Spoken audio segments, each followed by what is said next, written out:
Guys, अस्सलाम वालेकुम।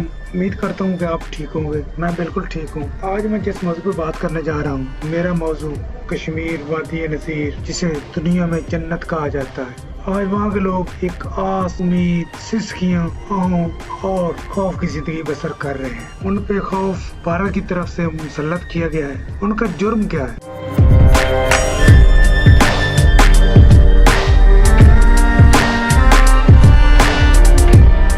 मैं आप लोगों से पूछता हूँ, क्या आज़ादी एक जुर्म है? आज़ादी एक गुनाह है?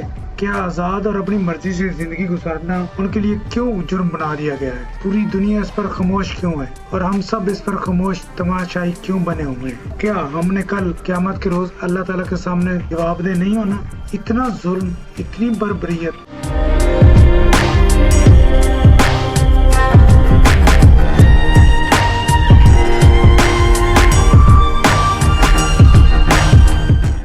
आप अपने घरों में सुकून से जिंदगी गुजार रहे हैं, आप वहाँ जाके उनके हालात देखें। सिसकियों, और नाउमीदी की जिंदगी।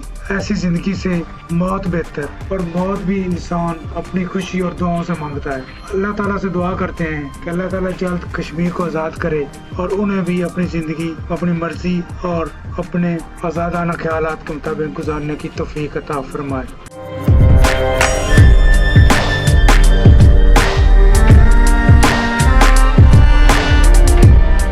अब सवाल ये पैदा होता है, क्या कश्मीरियों का कोई जुर्म है? क्या दुनिया में सलामती कौंसिल UNO बनाने का मकसद ये है कि सिर्फ बिल्डिंगें बना लें और कोई काम ना करें? या कश्मीरियों का ये जुर्म है कि वो मुसलमान है? अगर यही कश्मीर यहूदी ईसाइयों की रियासत होती तो क्या आज इंडिया की इतनी जरूरत होती कि वो इस तरह लॉकडाउन करके, लोगों को घरों में बंद करके, इंटरनेट हर चीज बंद करके इस तरह दुनिया की सबसे बड़ी जेल बना सकता था? कभी नहीं। ये वीडियो खुद भी देखें, आगे शेयर करें और कश्मीर का पैगाम पूरी दुनिया में पहुंचाएं।